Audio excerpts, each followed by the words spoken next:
पूर्वांचल में भीषण गर्मी और लू के थपेड़े पड़ रहे हैं।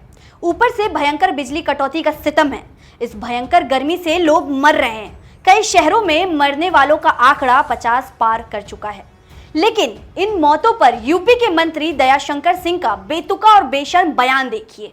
देखिए, गर्मी के समय में पहले भी थोड़ा मृत्यु दर बढ़ जाती है। ये पहले का भी है, तो वो ऐसा नहीं है कि केवल इसी के कारण हो रहा है। ऐसा नहीं है। ये गर्मी के मौसम में आप बुजुर्ग आप देख रहे होंगे, उसमें कोई 70 साल 60 साल से ऊपर के लोग ही हैं, तो ये जनरली होता है। मंत्री जी ने अपने बयान में कहा कि गर्मी के समय में मृत्यु दर बढ़ जाती है। इसके पहले भी गर्मी के मौसम में ऐसा होता रहा है, तो ऐसा नहीं है कि सिर्फ इसी कारण से मृत्यु हो रही है। मंत्री जी यहीं नहीं रुके। उनके संवेदनहीनता का प्रदर्शन उनके इस बयान में हो रहा है कि सिर्फ बुजुर्गों की मौतें हो रही हैं जो 60 से 70 साल या उससे ऊपर के हैं। मंत्री जी, कोई 60 या 70 साल का हो चुका है तो क्या उसे मरने के लिए छोड़ा जा सकता है? या फिर उसकी मौत पर किसी को दुख नहीं मनाना चाहिए?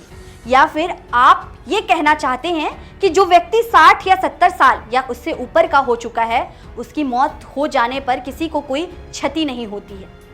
इसको संवेदनहीनता की पराकाष्ठा नहीं कहेंगे तो क्या कहेंगे? वैसे बड़ा सवाल यह भी उठता है कि जिस CHC अधीक्षक ने यह बयान दिया था कि बलिया जिले में गर्मी से अब तक 54 लोगों की मौत हो गई है, उसका आनन फानन में ट्रांसफर क्यों करा दिया गया? आज तक की रिपोर्ट के मुताबिक बलिया जिले में 4 दिनों के अंदर 57 लोगों की मौत बताई गई है। यह आंकड़े तो सिर्फ बलिया के बताए जा रहे हैं। कई मीडिया में रिपोर्ट कई जिलों के आंकड़े दिए गए हैं। प्रभात खबर की रिपोर्ट में बताया गया है कि देवरिया और बलिया में 150 लोगों की मौत हुई है। ABP गंगा की रिपोर्ट की माने तो भीषण गर्मी और लू से कोहराम मचा हुआ है। बलिया में 128, देवरिया में 53 और वाराणसी में 7, वहीं प्रतापगढ़ में 18 लोगों की मौतें हुई हैं।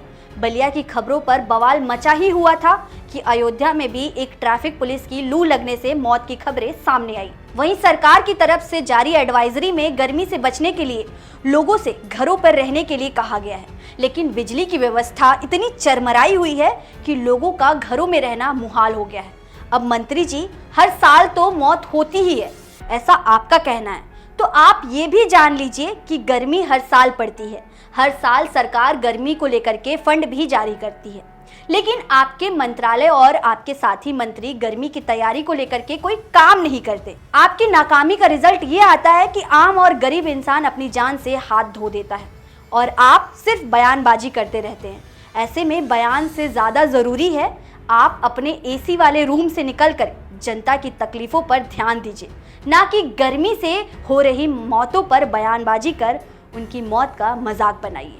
फिलहाल इस खबर में इतना ही। इस तरह की तमाम खबरों को देखने के लिए मॉलिटिक्स चैनल को सब्सक्राइब करें। शुक्रिया।